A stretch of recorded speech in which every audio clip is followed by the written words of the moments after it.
Hello everyone and welcome to the Time to Cook Club Advanced and your online class. So today we're going to be making gin and lemon Bakewell Tart. Obviously if you're a younger cook we'll just be doing a lemon Bakewell Tart. So hopefully if you're joining me today you have all of your ingredients weighed out, measured and ready to go, and also the equipment from the equipment list. So let's make a start. So the first thing we're going to be making is the dough for our pastry, okay? So you'll need a grater, okay, and a lemon that has been washed and dried, because we're going to grate the zest of the lemon, which is basically just the skin of the lemon. So I'm going to be using the smaller holes in my grater and just stroking the lemon down the grater, okay, and moving the lemon around so that I've grated all of the lemon zest. And if you look at your lemon, you'll be able to see which bits you've grated because there'll be a lighter yellow or a whitish colour. So join me back here when you have grated all the zest of your lemon and I'll tell you what to do next. Okay, welcome back guys. So hopefully by now you have grated all of the zest of the lemon. So the next thing you're going to do is you're going to put that lemon zest into your mixing bowl. So with my grater, some of the lemon zest has got stuck in the middle. So I'm just going to get a spoon and give it a little wiggle to get all of that lovely lemon zest out. Okay, and then I'm going to get my chopping board and just push that lemon zest straight into the bowl, like so. Okay, the next ingredient you need to add to your bowl is your margarine, okay? So we're just going to pop our margarine in and then we're going to give it a stir just to soften it, okay? So obviously if your margarine has been in the fridge, this might take a little longer, but if not, this won't take very long at all, okay? You just want it to mix in with the lemon zest and just to soften. Great work guys, well done. Okay, the next ingredient we're going to add into our mixing bowl is our 75 grams of icing sugar, okay? We're going to use a sieve and this is just going to stop our icing sugar from being lumpy, okay? So I'm going to pour it in very slowly because icing sugar is very light, and if you pour it in too quickly then you're going to get a big puff of icing sugar right in your face, okay? We really don't want that. Like so.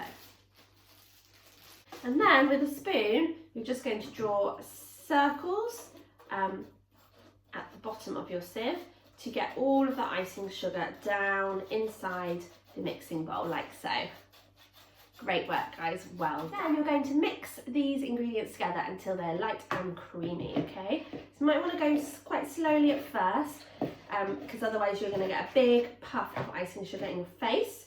You can use the back of your spoon to kind of squash down your margarine, which is going to then absorb more of the icing sugar, okay? Use the spoon to scrape the edges of the bowl just to make sure that you're getting all of those ingredients mixed in really well, okay? Great work guys, well done.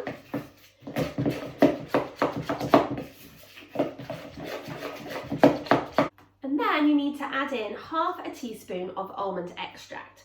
Now it's always a really good idea to measure out any herbs or spices or flavourings over a separate bowl or cup, and that way if you add too much then you're not ruining the rest of your ingredients, okay? So just half a teaspoon, like so, and add that in. Okay, so the next thing we're going to do is we're going to crack our egg. Now we are only using the egg yolk today, okay? So little taps on a cup or a small bowl, and then obviously pop your thumbs into the crack, but don't then pour your egg into a cup because you're going to separate the yolk from the white by tipping the yolk from shell to shell and letting the white drain into a cup. Let me show you, okay? So we're just going to split the egg apart and just let the white flow down into the bowl, okay? And then we can swap it over, and again, can you see that white is flowing down? And you can use your shell to kind of cut that white off, okay, before popping your yolk into a separate cup, okay? If you do have raw egg on your hands, it's really important to go and wash those. So I'll see you in just a minute. Okay, welcome back guys. So once you've separated your egg yolk and got that into a separate cup, you're then going to add 1 tablespoon of cold water, okay, into that egg yolk before using your fork to beat the egg, okay? Beating the egg is basically just popping your fork in and wiggling it around really quickly until it's all kind of become loose. Okay? Great work, guys. Well done. So now you're going to add that into the mixing bowl, and when you start to stir it will look curdled, but don't worry because that's fine. We've still got to add in our flour. Okay? Just give it a good mix. Again, making sure that you're also mixing the ingredients from the side of the bowl. Right, now what you're going to do is you're going to add in your flour, but you're not going to add it all at once. You're going to add it in 3 stages, okay? To make sure that you've really mixed it in well into the ingredients in the bowl. So we're not going to stir this in.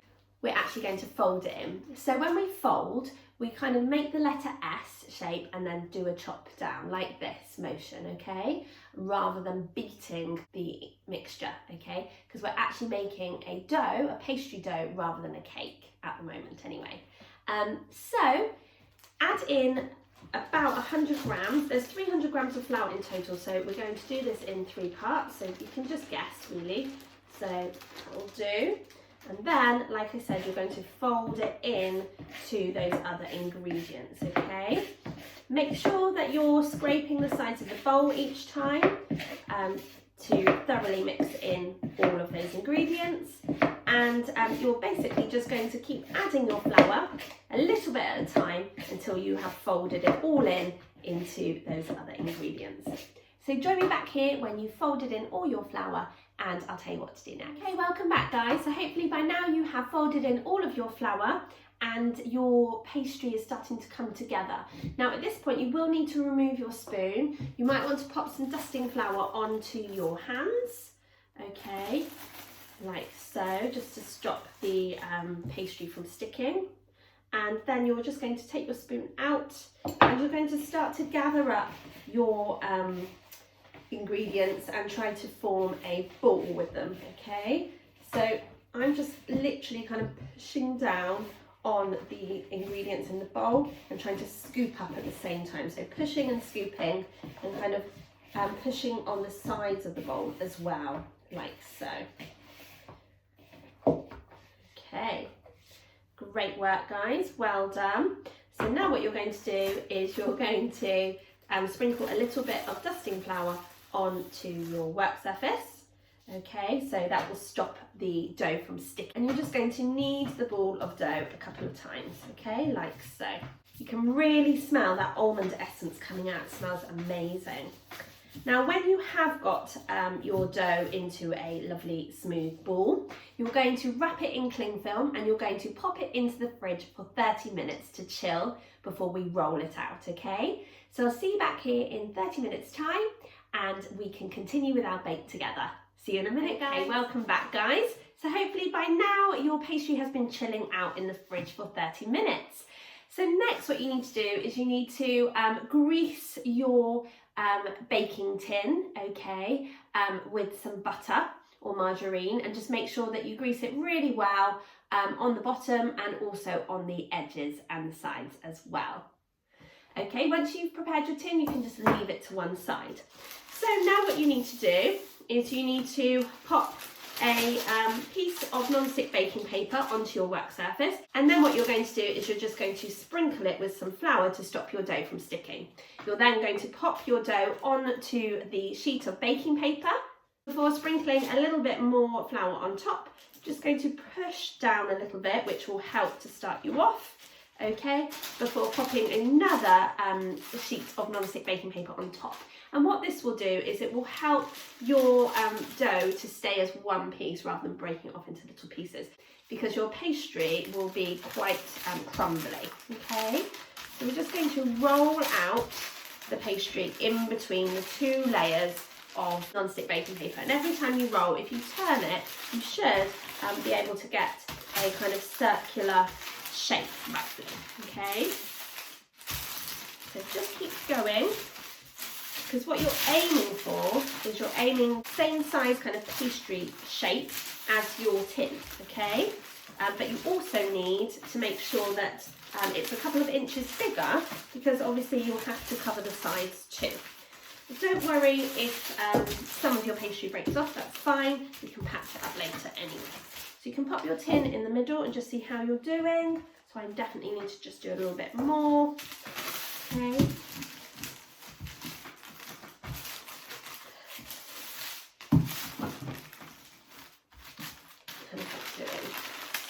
Okay, have a look. Right, I think should be about it. I might have to patch up some, but that's fine. Okay, just going to gather up your pastry onto your rolling pin before popping it down again onto your tin. Okay, and then you're just going to very gently push your pastry into your tin. Okay. And like I say, if you have any cracks or holes, don't worry, because we can always patch those up with the trimmings. So hopefully you can feel the edge of your tin, and you can just take off the pastry that's kind of overhanging, like so. You don't want to make your pastry too short though, because it will shrink in the oven, okay? So use your fingers to try and get the shape of the pastry dish, okay? And like I say, if you need to, you can always patch up any holes with the trimmings, okay? Like so.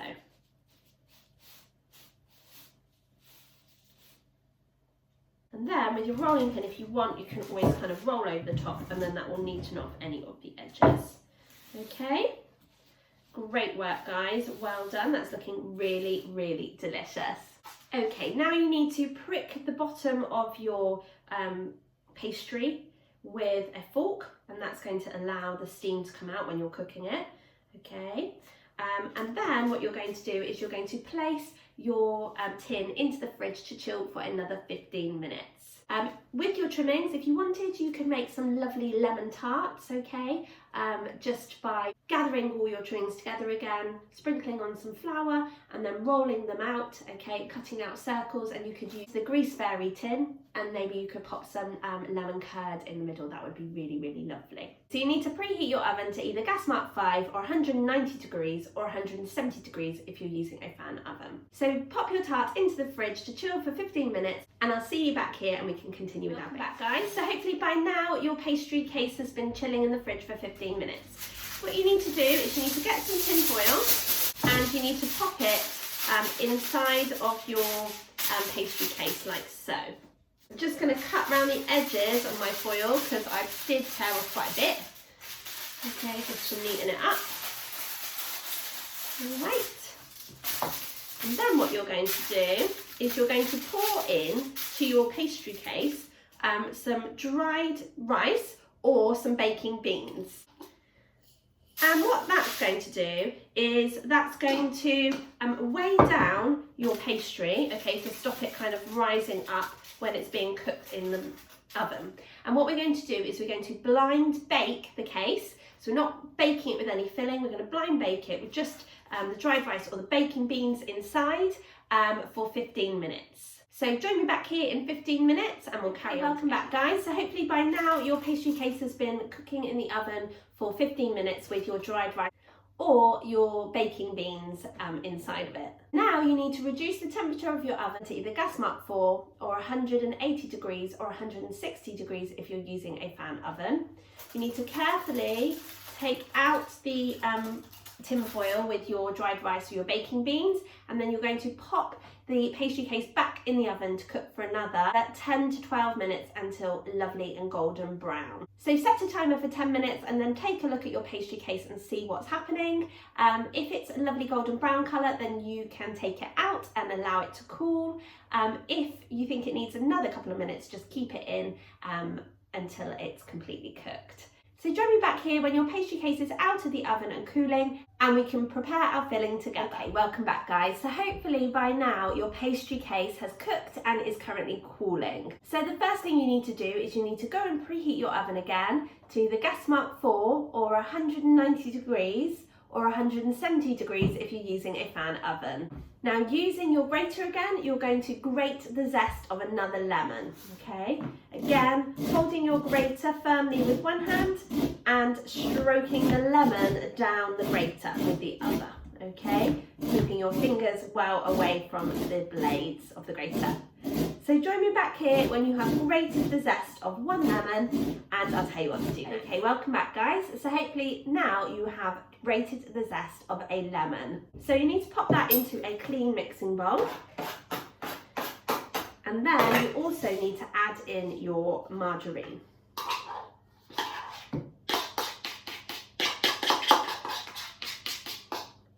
Also need to add in your sugar. And you're also going to add in 1 teaspoon of almond extract. Again, measuring out over a separate bowl or cup, okay, to make sure that we're not adding too much at a time. Once you've added in all of those ingredients to the bowl, you can now give it a good stir to cream those ingredients together. We're going to use our spoon to squash down the margarine onto the side of the bowl, which will help to absorb some of the margarine, okay, and then we can just give it a really, really good stir. So keep stirring your mixture and creaming those ingredients together until you have a lovely creamy, light and fluffy batter. Okay, welcome back guys. So hopefully by now you have creamed those ingredients together and your batter is lovely, light and fluffy. So now we're ready to add in our eggs, and we're using 3 large eggs today. So I'm going to crack my egg into a cup, okay, before adding it to the other ingredients.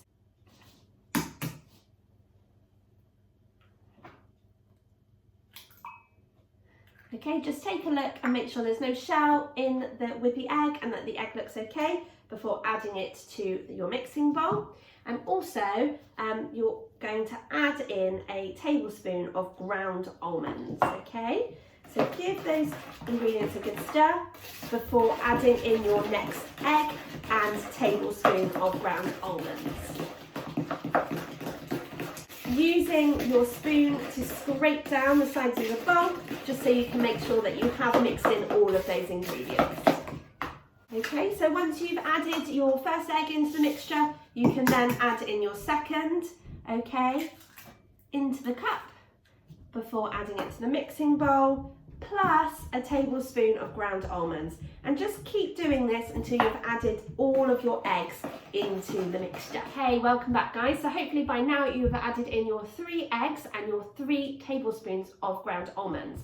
So with the rest of the ground almonds, you're going to add them into your mixing bowl, but instead of just stirring them in, you are going to fold them in again. Okay, so remember, folding is when we draw the letter S in our bowl with our spoons and then slash down like so, okay? So we're going to fold in those ground almonds rather than just mixing them straight in. So I'll see you back here when you've folded in all of your ground almonds, and I'll tell you what the next step is. So once you've folded in the rest of your ground almonds, you also need to fold in your 25 grams of plain flour. Okay, so hopefully by now you have folded in the rest of the ground almonds. Now, you need to wait until your tart is completely cool, and then what you're going to do is you're going to spoon over some lemon curd just on the base, okay?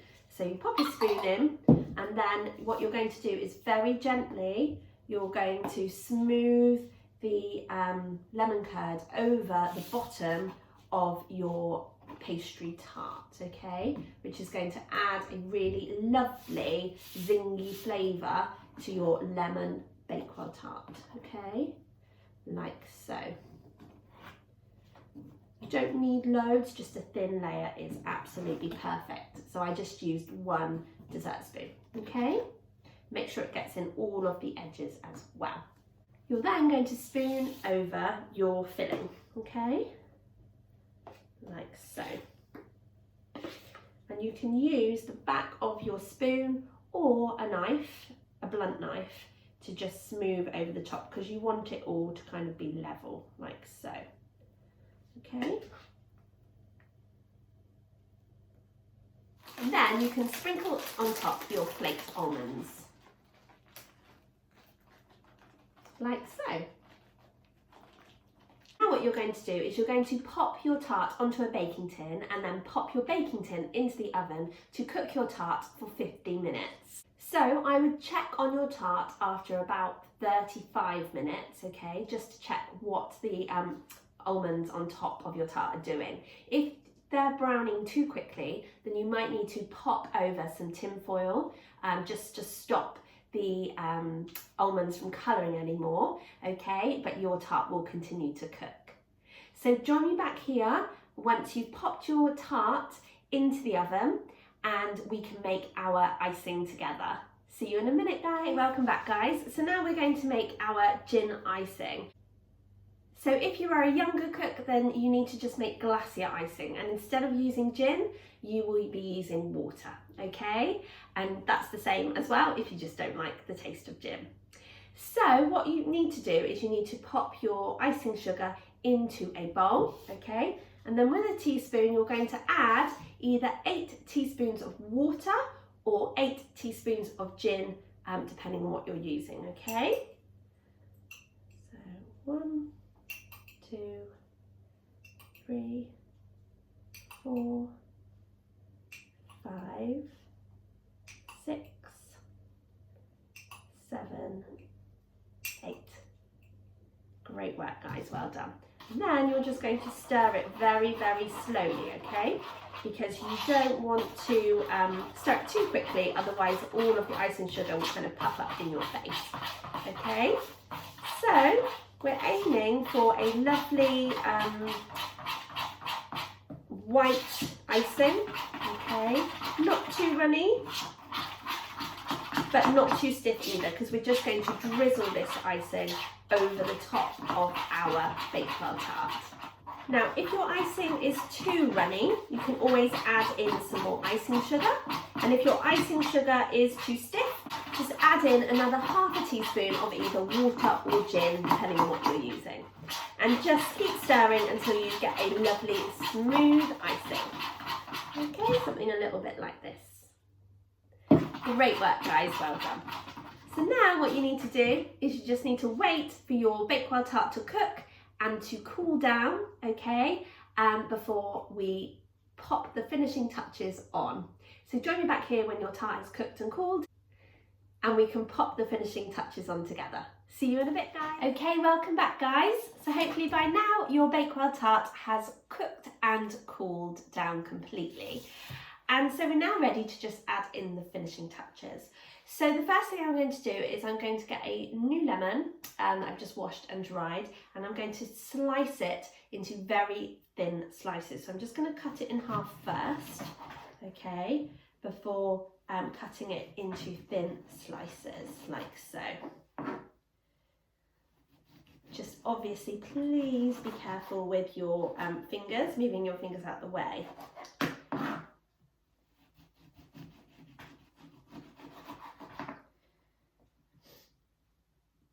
And you need about 3 whole slices to decorate your Bakewell tart. Like so. And now what you're going to do is you're going to give your icing a little stir just to loosen it up, okay, because sometimes it gets a bit, goes a bit hard if it's been left for a while. And then you're just going to pick your spoon up like so, and just drizzle the icing over the top of your Bakewell tart, okay? Like so. You can do any pattern you like, really. I'm going to do kind of top to bottom, like so. And then from side to side. Don't have to use it all, okay? Use as much or as little icing as you want.